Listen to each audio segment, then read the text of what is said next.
Welcome, everyone, to What the Force. I'm Marie-Claire Gould, your host, and this is Bad Batch Report. And with me for all these episodes is Kyle Gould. That's right. It's me. I'm back.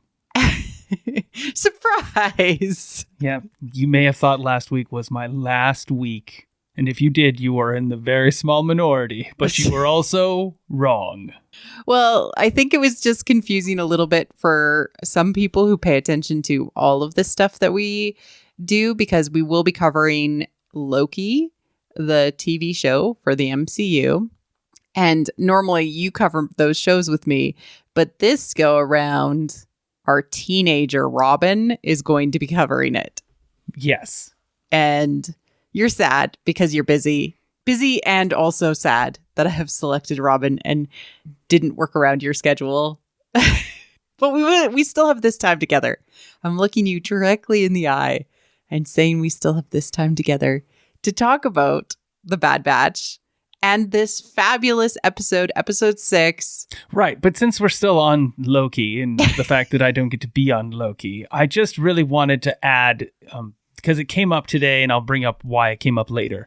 But I just wanted to bring up how much I hope Matt Damon has a guesting appearance in the 6 episodes of Loki.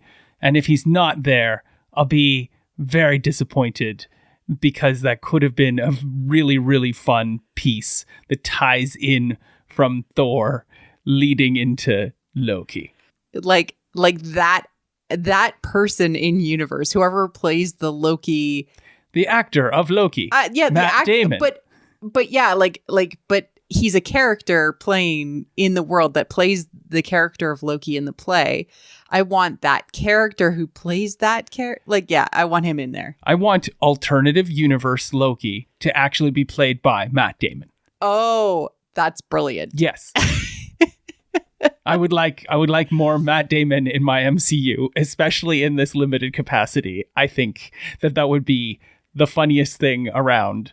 And I know he's game for it, because why would he have chosen to take on the role that he took on in Thor 2, right? So I'm sure if they were like, so we need you to play alternative universe Loki, he would be like, yes. Yeah.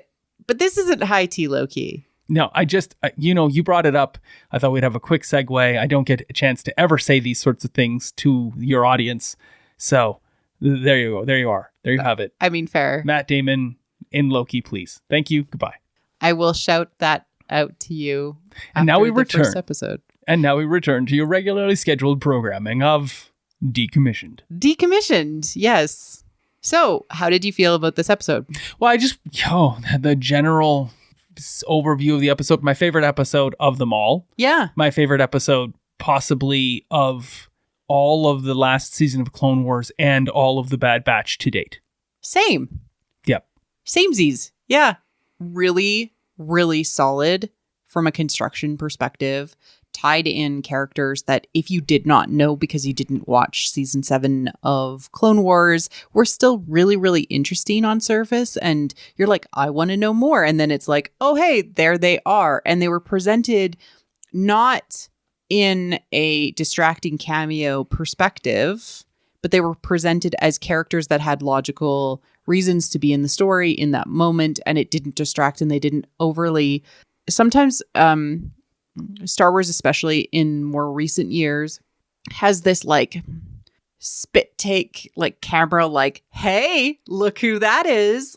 Oh my God, that's that person that you know. Huh? Elbow.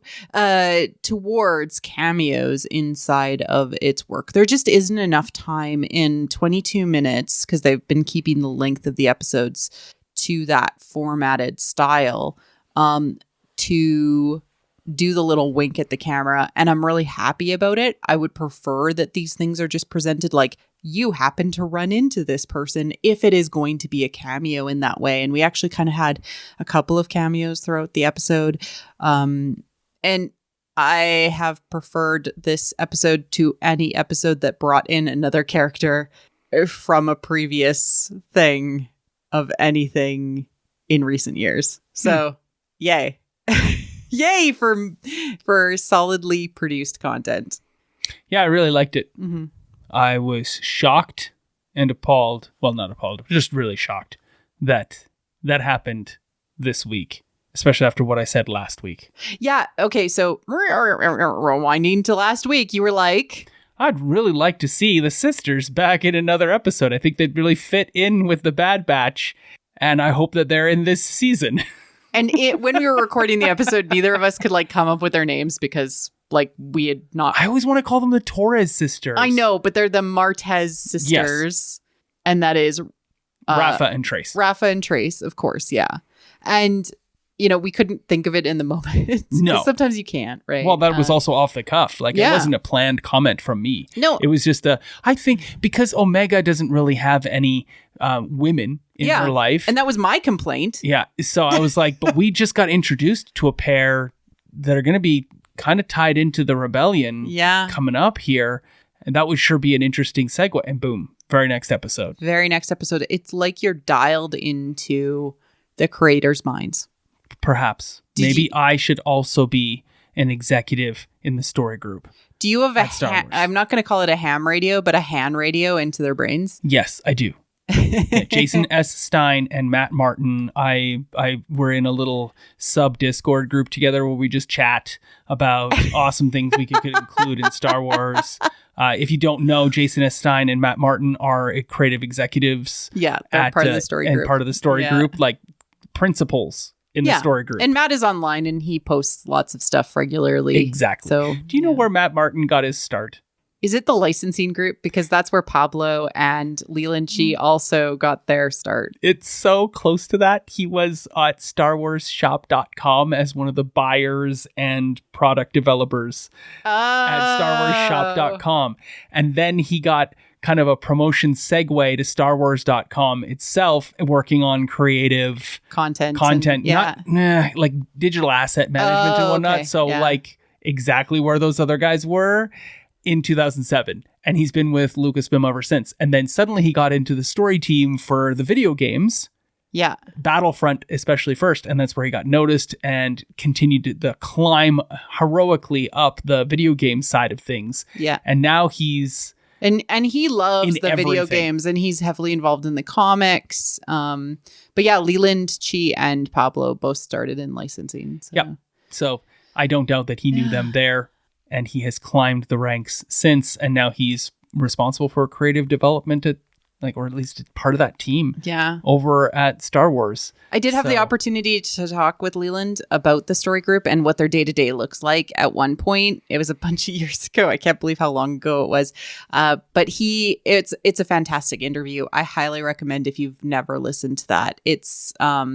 It's a lot of fun to learn like what their day-to-day is. And like, it's weirdly a lot like my day. Like, I went to like 6 meetings today and discussed how we're going to manage these things.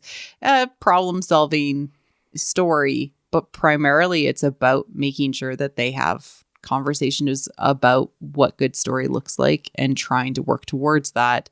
I feel like they have a tougher job nowadays. And also they're kind of like, coming back from everything means something to it means something if it's meaningful to you. It's like there's a little bit of a change in their tone. Yeah. Well, the whole reason I brought up Matt Damon is because I've noticed Matt Martin's name in the credits of this episode and was like, oh, Matt Damon, and went down a little path myself there of lateral thinking. Anyway. So they stayed on Ord Mantell. Yes. And I like, to your point, the vista and being able to see the establishing shot. What a nice Russian-esque city, hey? Yeah, it's cool.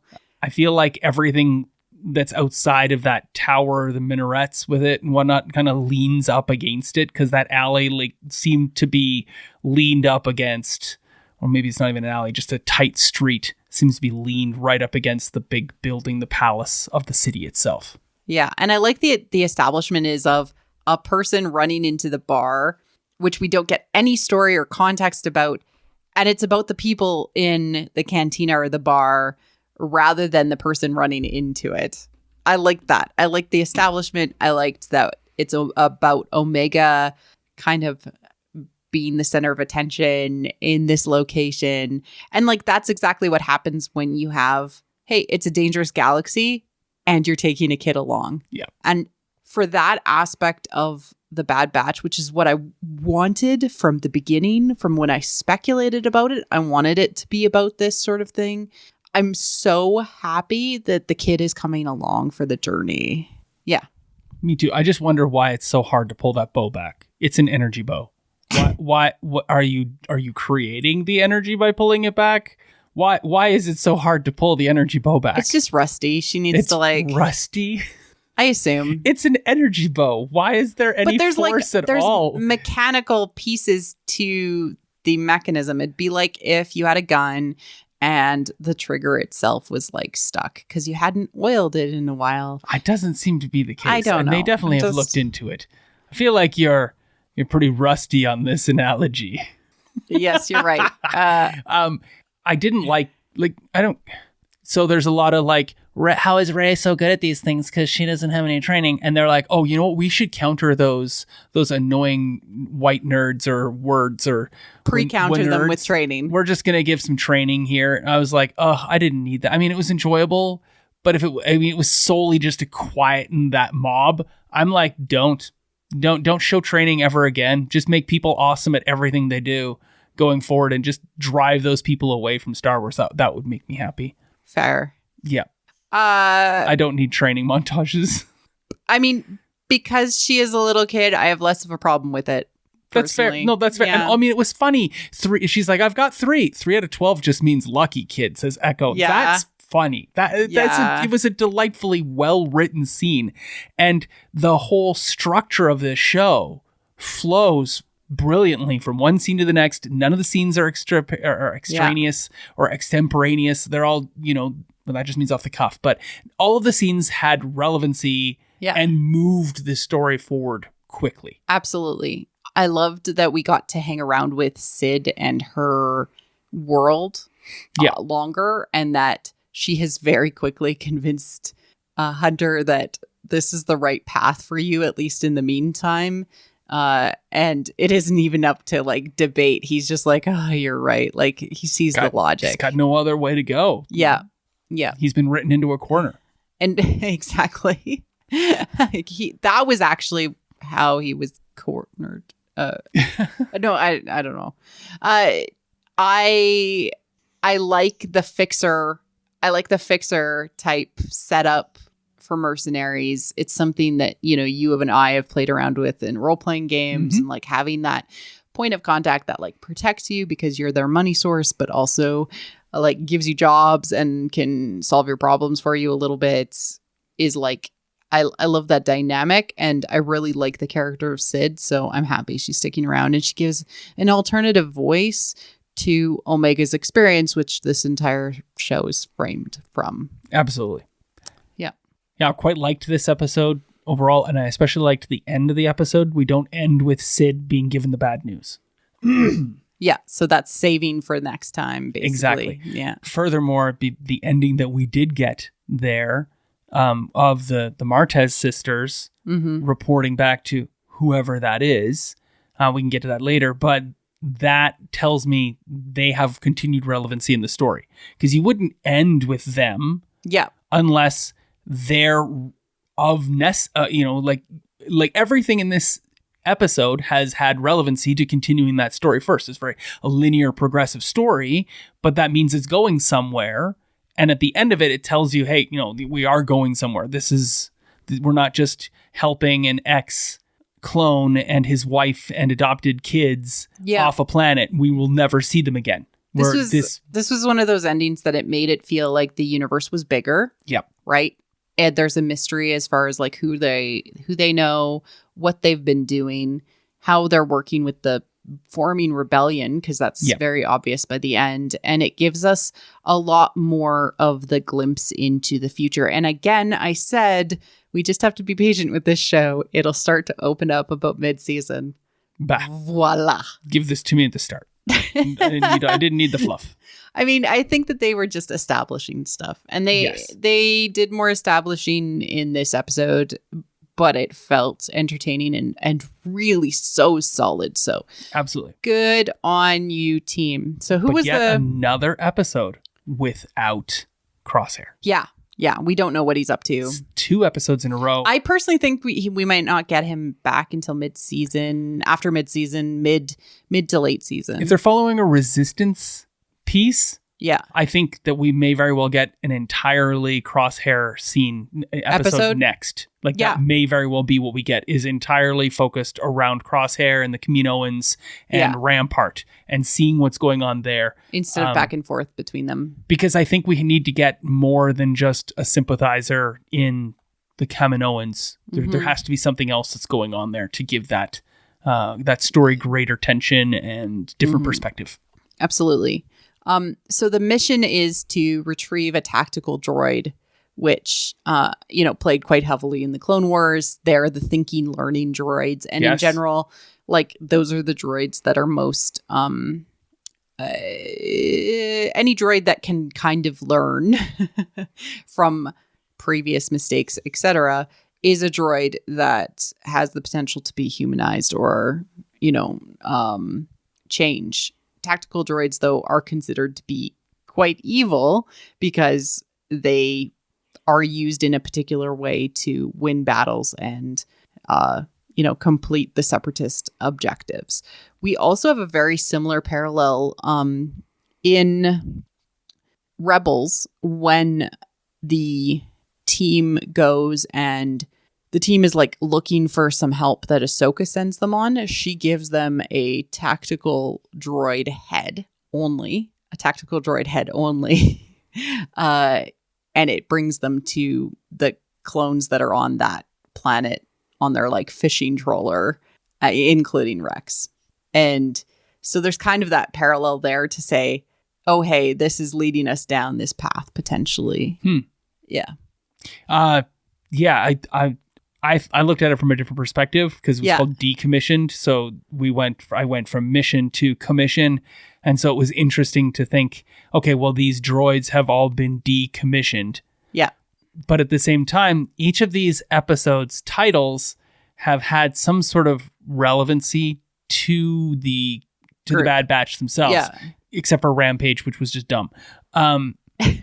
So, well, as a title, I mean, it wasn't a Rancor Rampage that didn't happen in the episode. So it felt there was no rampaging, weird, very little cornering, not so much decommissioning. But you can definitely feel like cornered is the Bad Batch. They're cornered. Yeah. Like they're being sought on by multiple sides and they're kind of trapped in a little constrained space when they meet Sid. That they have no real recourse except for where how to move forward, right? Right. In Decommissioned here, I mean, these were all commissioned soldiers, right? Commissioned, so they have a commission and now they are being decommissioned because that's the big concern, right? That's what Project War Mantle is all about, is finding alternatives to the clone army. And we see the act in the process of decommissioning the Bad Batch. What does that mean? For them. Well, and, Omega turning into an archer and all of them finding their own pathways. I do like that they kind of have like merc wear and like incognito costume wear that they're developing over time. I like that they have costume changes. I like how they're happy. Like, we're going on a mission. Let's put on our armor. And then Omega's just there in Omega's normal street clothes. I hope Omega gets her like a new outfit. I don't know. Like a Bad Batch, helmet or whatever. I think that would be really cool. So they go and they are heading to a factory on Corellia. I was so excited. We didn't really get any establishing shots of Corellia. No. They just kind of arrived and then walked to their destination. And Corellia is like such a cool planet too. Yeah. It gets featured so infrequently. Yeah, except for in Solo. Yeah. But then it was just the slums of Corellia. Yeah. We didn't get to see much in the office where you get turned into a soldier of the army, the War Mantle version, like literally War Mantle's ramp up is right there in Solo, right? Exactly.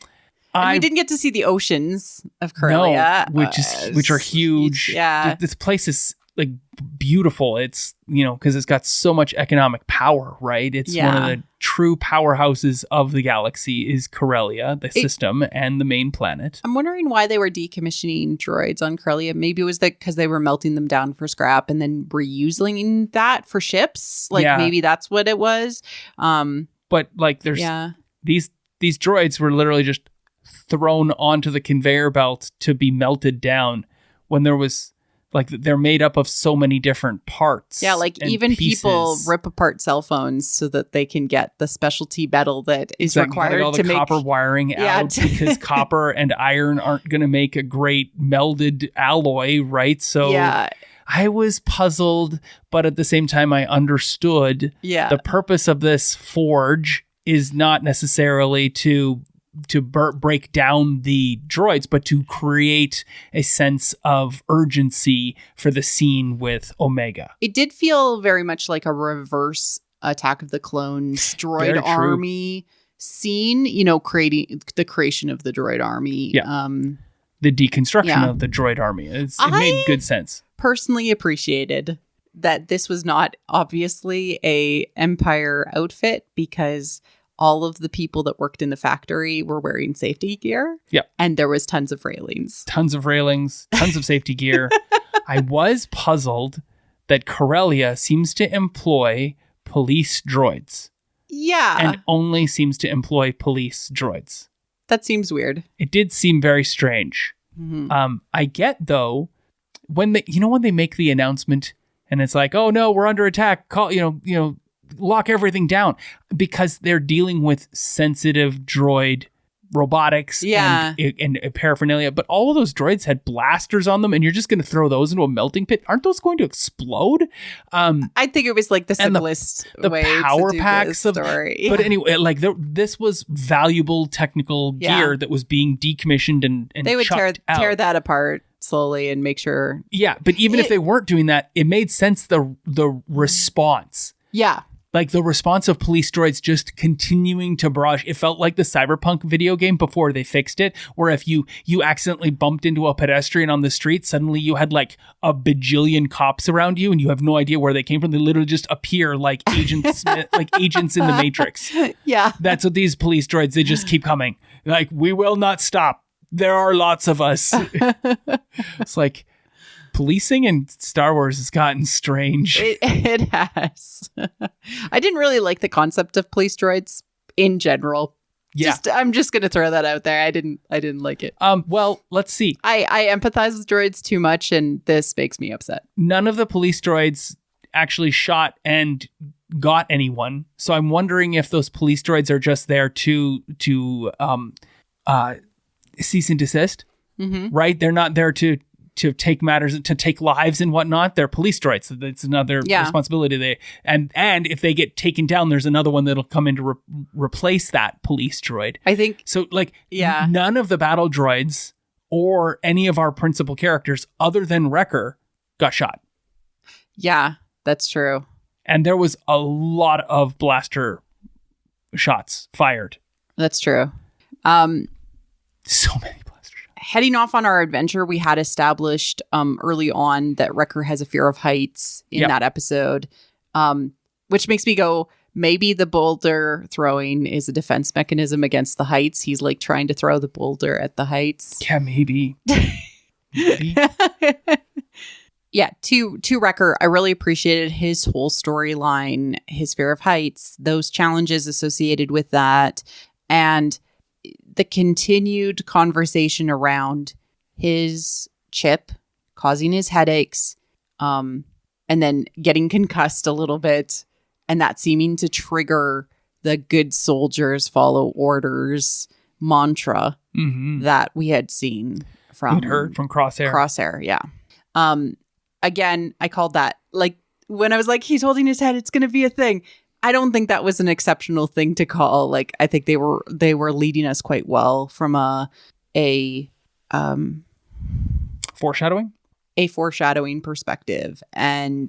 But it is nice to see it pay off and start to pay off and to add that complexity. Because what to me that means is that they're going to probably see the chip, even though they are different and not susceptible to it as much, they're going to see the need to start to get those chips removed, and they will probably try to like reach out to Rex, or Rex will find them, and that will be the next logical step because he knows how to remove them. Mm-hmm. Look, I mean, even if If you're weird and it doesn't have any impact on you, do you still want a foreign thing in your brain? Yeah. And this is going to set them down the pathway of trying to save others, I think. And I hope that it means that they're going to save more clones. That's my hope. Because then it would be, hey, clone stormtrooper rebellion that I've always wanted. And it would just make me so happy. It sure does bring genuine perspective on the title of Bad Batch now as well. Like they're different, but in the Empire's eyes, they're a bad batch because they don't respond to the chip. Yep. Yeah. That's a really great point. On to the Martez sisters. Woohoo!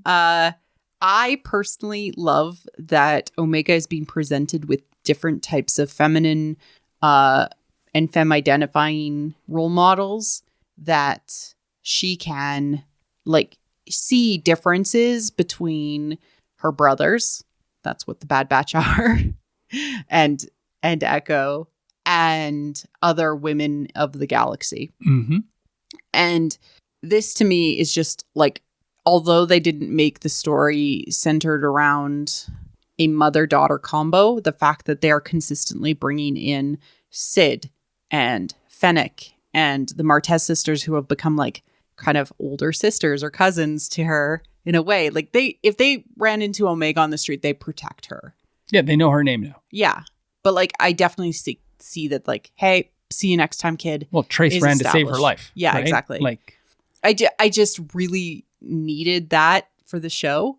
And you were right. They were the right people to fulfill it. They're a great choice. They had the right, establishment with Ahsoka in Clone Wars Season 7. And it's just such a good choice to bring them in. And I want to just like absolutely say, if you don't like these sisters, you can screw off because they're amazing. You're going to love it. Do you know why? Why? Because sparks right away. Rafa and Hunter. I'm calling it here. It's a love connection. You think so? Oh my God. Look. I wrote Rafa and Hunter and then drew a heart the first watching of the episode. Because they immediately paired up well. Saved each other's lives, had witty banter and repartee. These two characters are perfect and I ship them 100%. I didn't see it, but I love it. The best FedEx shipping you can possibly order on the fastest turnaround. That's what I want. Handle with care. No, just chuck it in the back of a truck and bring it to my house now. Okay, so what's their ship name? Oh, who cares? It's Rafa and Hunter for now, and I can't wait to see more of that because it was literally like one of the other things they do in Star Wars is it's like I'm a good guy and I can defeat the enemies. I am skilled, right? And Hunter's always been like that. Yeah. And like they were neck and neck for quite some time. Yeah. Until Rafa's purpose, i.e. get the head, outweighed Rafa's desire to take out the police droids. Like, I'm going to run now. And then Hunter caught. Anyway, they work well death count together. To come. They were working very well together, neck and neck, with the destruction of police droids together.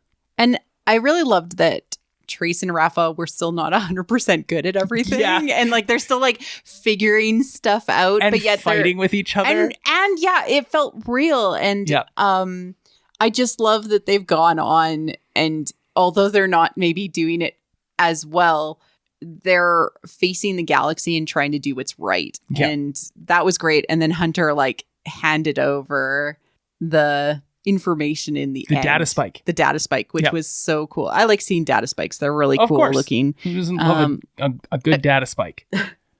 I mean, it was like, did he hand it to Rafa in the end? Yes. Yeah. I mean, like. It's like a bouquet of flowers. It's like a bouquet of information. It's better than chocolate. Like, look at that. I mean, really, like he had no need to pass over the data spike. She didn't know it existed. Yeah. And he had no idea what she was going to do with it at the end. But he kind of likes her. I'm going to draw a picture of them handing over the data spike instead of the data spike. Or I'm going to grab that picture and I'm going to put a heart on it. Nice. And that's going to be the screenshot for this coming episode. Off of the data spike. Yeah. It's like, if you just draw flowers on top of this is exactly what this is all about. Yeah. Also, I love a good pun. So whoever wrote, is there an echo in here? Yes, there is. Deserves every ounce of my heartfelt appreciation. So hard. It was so good. It was so good, yeah. Because it made use of the sisters' rivalry with each other, where Trace has a good idea and then Rafa takes it as her own, and Trace comments on that. And then it still allows further introduction between Trace and Echo. Yeah. Right? And that's you don't get that enough. And Trace and Rafa, like, their relationship always feels so good and real, and they love each other, but yet they also are. That sibling rivalry is really present in their lives. There's depth in that connection between the two, and it's evident even in this episode. I like that this episode is back to record just briefly because I didn't get to this note. I like that this episode is like a warning against getting concussions, too many concussions. Oh my God. Like, it's like it is a real thing. Why do you even wear a helmet? I know. It's just a good comment too that helmets don't work very well. His head is too big and he took out all the padding. He does have a big head. Right. And so the helmet is just there for show and for him to fit in. I love Wrecker so much. I'm going to make a Lula, like his little doll. Oh, I'm nice. Gonna make one, I think. They posted a how-to? A how-to on StarWars.com in case you're looking for your own Lula doll. Droid reprogramming, which is a big theme and a thing that happened at the end of the episode. It's, in a way, this was a semi-droid rebellion, except they were reprogrammed with protective intent, right? But they were able to protect the crew, to protect the Bad Batch. I liked that it was not just Trace and Rafa, fiddling with the droid. Yeah. Especially Trace, like, because that's her skill, is like the mechanic and like fixing things. It wasn't just her, but it was also Tech stepping in and being like, boost the signal. We'll get Tech this done. was super important in this episode with the gear and technologies that he constantly carries around with him and has in his possession. I just, on the same note of the mini droid rebellion, nobody turned the battle droids off. No, they're still around. They're still causing... No, they're still there protecting the facility against the facility's security measures, right? So I'm like, are they now bringing the rest of their brothers back online that weren't destroyed yet? And I mean, when they lost the head of the tactical battle droid, I didn't see exactly where it went. Yeah. So... it got shot twice and skittered off screen. So it's become its own, like, interesting little, like... storyline. I just want a webtoon of the, what happens after holdout. 120 years later, this factory, nobody can still enter it. Yeah. Because they've been given orders and then the Bad Batch come in and then they're like, hey guys. Yeah. Well, the tactical droid is dead that can give them orders and it doesn't take them out, because we've seen tactical droids get taken out before, but it doesn't take out the rest of the army. So not in the same way that the tactical ship did above the planet of Naboo. It's because during the Clone Wars they changed how... Yeah, they fixed that problem. They're like, oh, this is a fatal flaw here. Let's fix this. Yeah. And and one of those...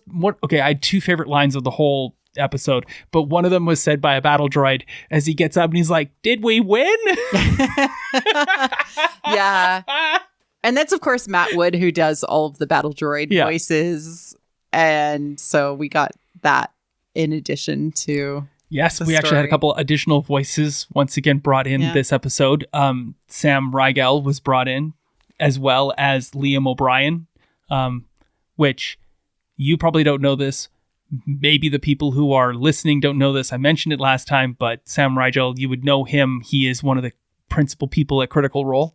They're all voice actors. Yeah, I'm not a critter. And Liam O'Brien is another one of the main Critical Role people. So and like Critical Role just had their season finale this last week. Season 2 finale ended yesterday. 7-hour plus event on Twitch. Could you imagine?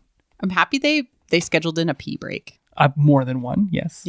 I just couldn't imagine a 7-hour D&D stream. Good job, Matt Mercer. Yeah. Anyway, so it's just interesting to see. I wonder if there are more, because I think they might all be represented similarly. So it would be interesting to see if more of them are involved. Yeah. To come forward. I wonder if they're friends with like the voice director. The casting director? Yeah, I don't know. Yeah. But either way, they did a great job. I really liked the people who worked the facility. Like, let's get out of here. I mean, those people, because they're not like highlighted roles, they tend to be ADR. They tend to be related to ADR, so they may have been in the studio or close by at the time to be able to deal with the situation. So, do we want to talk about the writer of this episode? The writer of this episode was Amanda Rose Munoz, who has been with Star Wars and the group for quite some time now, especially on the story, not the story team or the story group, but like on the script side of things, and a script assistant. I didn't write down all of the different titles, but she's been around for quite some time, and this is her first written by byline. Oh yeah, like she was a script coordinator. That's on the word Rebels, I was looking for. And script coordinator on Resistance, and had worked in script, of course, for season 7 Clone Wars. So yeah, she's been around. Yeah, for a while. She's connected to the team. She's part of she's part of the writer's room. Yeah, working in the background. And once again, we get somebody with their first byline. And kudos. This is. It's such a good first story. So solid. It is the fewest scenes of any of their episodes to date. How many scenes? 8 scenes. Wow. 8. I count the majority. You could break down the time in the facility into separate scenes, but because they flow one to the next so quickly, once they're in the facilities, you break out the records bit piece there, that all flows from one moment to the next. Yeah. So 8 scenes alone is what, and I think that's part of it for me, is fewer scenes means I'm going to enjoy the piece more, because you're spending less time establishing and developing, and more time moving. Exactly. Yeah. Progressing through your moments. Yeah. So is it time for death count? Yeah, maybe it is a good time for death count. We did our 8 scenes. Everything that dies happens in the facility. Any guesses as to what? It was a lot. It felt like a lot of droids. Was there like 20 droids that died? I'm sorry to tell you this, but you are really, really wrong. Oh. Like really wrong. Oh, no. Because Hunter alone takes out 20 droids. Oh my God, Hunter. Who took out more droids, though? The battle droids or Hunter? Well, probably the battle droids. It was close. Yeah. The battle droids were involved in such a small part of the whole melee, though. Yeah. They only took out 18. That's still really close. 7 of them are in the final scene as they're heading for the ship, and they're just like castaway shots as police drones droids are running up, and they're like pew pew, and super battle droids just take out a couple of them. Like humans die? Or? 0 humans were killed. 1 got stunned. Oh. And 1 got knocked out, and that's it. No one else died. That makes sense, yeah. And it was deliberately shown, the stun blast, as opposed to a pew of a shot. Mm-hmm. So 0. Mm-hmm. Oh, sorry. How many things did the police droids take out? Oh, 5. 0. Oh, they're... The police droids did not take out anyone of the Bad Batch. They did shoot Wrecker once, right? Yeah. But they didn't... He was fine, because that's Wrecker for you. But the police droids did not manage to take out any of the battle droids or super battle droids that were involved in this. I don't count the tactical droid because it wasn't really back sort of thing. I guess I could count the tactical droid being taken out. Yeah. But at the same time, I don't. I mean, he was already kind of dismantled. Exactly. Yeah. Okay. So our total for death count, if you'd like to do the death count sound, because you didn't do the... Welcome to death count. Ladies and gentlemen, I regret to inform you that 61 police droids have been dispatched in a factory and facility on Corellia tonight. We are still hunting the pursuers, and the police droids have battened down the area as battle droids and super battle droids have taken control of the facility. 61. 60. It was so hard to watch it, Marie Claire. Like, I had to watch the whole episode a second time, and I literally dreaded doing it because it happens so quickly. So I had to pause so frequently. There's so much destruction. Battle droids are just falling right and left. That's why I said, like, it was an army of police droids descends upon this facility. I'm like covering my mouth because I'm so shocked at how many droids, like, Echo takes out 0, Tech takes out 2, which just goes to show what their priorities and what their responsibilities are within the Bad Batch. Rafa takes out 8. Trace doesn't take out a single one. Wrecker takes out 12, and that puts us to 60. I'm still shocked at the number. I know. And Omega joins in with her first recorded death count kill. Oh my god. I guess good on you for learning the bow. You give somebody a laser bow, they're going to use it. Yeah. Right? Yeah. We know this problems from legalizations of guns. So that leads to my favorite line of the entire show. And that is, in the end, we all choose sides from Rafa. Yeah. Which I love. Yeah, it's great. Because it's a good lead-in for future story. It leads in for future stories. It gives Hunter perspective on something to think about, right? Like, I'm going to have to choose a side here. I can't continue to operate from my own perspective. I'm going to have to make a decision because the Empire is going to force it of me anyway. I'm going to be cornered and have to go on a rampage before I get decommissioned. But what's great about this line is that it comes from Rafa, who was in Hunter's exact same position last season. And it shows growth and it shows where she's at. Yeah. All of those things. Yeah, just solid. Brilliantly written line. Yeah. And said in such a small amount of space and conveys so much. Well done. Beautiful work. Great work. And I have some trivia for you. Oh, trivia. Yeah. Da-da-da. It's completely unrelated, but I was looking things up. I gotten caught up in a whole War Mantle deep dive. Okay. Don't ask why. As I was pursuing some of the esoteric thoughts on this episode. Do you know what Tarkin's first name is? Wolfram? Wilhulf, but I'll give it to you. Yes, you're so close that it's not even funny. I was in the yes, if you were given an alphabetical choice of the 4, like Wilfried, Wilhelm, whatever you said, and Wilhoof, I'm positive you would. Wilhoof. Wilhuff.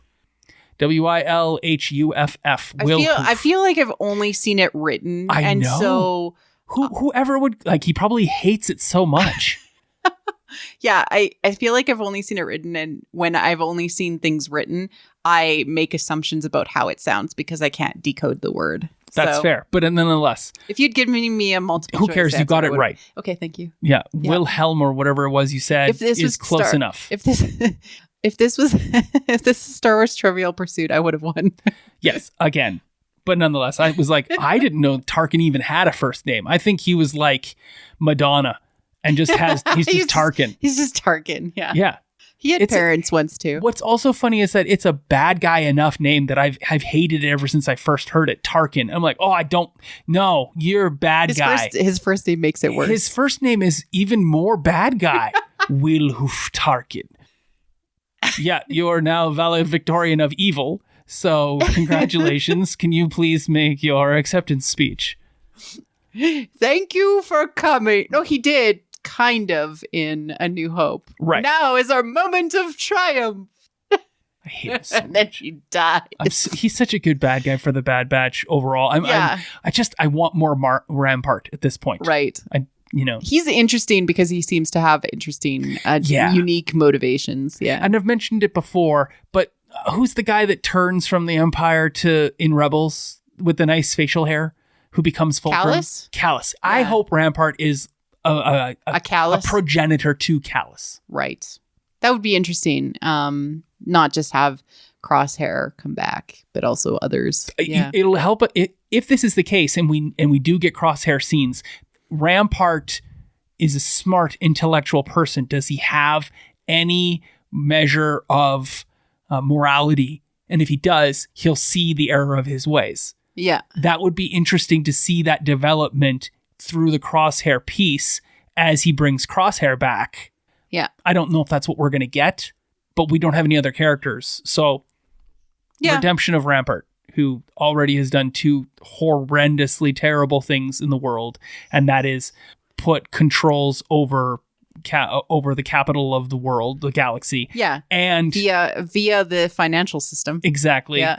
And also created nothing but terror in regards to enlistment. Absolutely. Yep. I tells you. And then again, we, like, to what you said at the beginning of the episode, we don't see the Bad Batch return to Sid empty-handed. We do see the ending with the Martez sisters. Yes. And R7A7, who we had most recently seen in Shattered, the episode. Because he had been shattered. Because he had been broken. All of those astromech droids that helped out Ahsoka and Rex, and he actually had quite a big part to play because he had been Ahsoka's droid that she used on flying missions in the Clone Wars. Absolutely. And so he's a special good boy droid. Yeah. And I love him very much. And I'm very happy to see that he's alive and well and fixed. Yeah. Yeah. And working with the Rafa and Trace. Yeah. And so patch him through to us. Patch him through R7. That was what I was going to take away. So yeah, we only see a shoulder. I've been asking some questions to people to respond to me via Twitter, and I've been getting responses every week, so that's cool. But if you're listening to this and you do happen to have Twitter, who do you think patch him through R7? Who are the Torres? Who are the Martez sisters working for? I have a theory. Yes, you had more than one theory upstairs. I at first you thought it was patch her through. Yeah, again, I only had time to watch the episode one time before talking about it, so that's totally fair. And you remembered more than enough of the episode. But I mean, if it was her, R7 belongs to Ahsoka. I know, it's very clear Ahsoka delineage there. But it's not. It's patch him through R7. Yeah, to me, it's gonna be Rex. I'm pretty sure, and if it is not Rex, it could be Bail Organa. Like, they're opening it up. There's like a poncho type shoulder. Yeah, and I suspect it's gonna be Rex just in like civvies or like a different outfit to hide himself. So I was kind of doubtful of the fact that it might be Rex. I mean, you're usually right about these sorts of things. It's Rex because I want to see Rex, but I got the feeling that it wasn't Rex because of the way Rafa says clones at one point there. It feels like they don't have a good standing relationship with clones at this juncture. So I didn't think that I was thinking it might be Saw Gerrera. Yeah. But there's got to be other better choices than those. So what do you think? People who are listening. Yeah. Yeah. We want to know your thoughts. But don't tell me it's Abalone or whatever that person's name is. Aboleth? Yeah. Don't tell me that. Or Mephisto, because that's just ridiculous. It can't be Mephisto. Are you sure? Maybe. Star Wars just introduce a character named Mephisto so that everyone could be so happy again. Absolutely. Yeah. Abalone. Abalone. What? I don't remember these. I don't even know what that is, and I don't need to know, so it's fine. It's, an old extended universe thing concept that hasn't been recanonized. That's fine. Abalone's really expensive anyway, so it's fine. It's not something that I've ever had, so yeah. I'm really excited to see kind of our mid-season as we're starting to get into that with the show. And I really, every week I'm like, this has increased my enjoyment of the show. Mm-hmm. I'm looking forward to more of it. I wonder if we'll get any sort of Force interactions this season at all. Any sort of weird Force stuff that happens at all. I would like to see it just because I like seeing an odd interaction with the Force. Even if it is rare, it creates that fantasy element to the Star Wars galaxy far, far away, right? So I hope that we get some sort of moment like that. The only one that could possibly do it would be like an Inquisitor or a Vader or Ahsoka at this point in time in the storytelling. So it does kind of limit who could potentially be a person that shows up. Absolutely. I am so excited for the next episode, though. Yeah. Yeah, I am. I'm excited principally for this conversation that we get to have post. Yeah. But I'm also excited because I like that there's meat on the bones. Right? Oh, yeah. We have bones. We got bones from the last season of Clone Wars. Give me the meat so that this skeleton can walk around and talk and do cool stuff. And they're giving us that. Absolutely. The meat is on the bones. Yep. Man, I'm weird analogies today. It's so weird. I think you might be hungry because... Oh, maybe there's lots of food. Yeah, I don't know. Maybe. Anything else that you want to cover for this episode? More Trace and Omega scenes together. I think that would be great. I'm excited for that.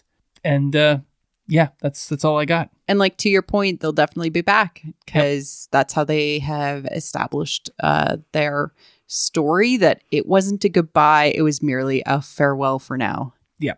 And with that, we should go and do Sad Batch, Bad Batch. Yeah. Well, first, before I even do that, I'm going to go, I was right, because I get to do that so infrequently.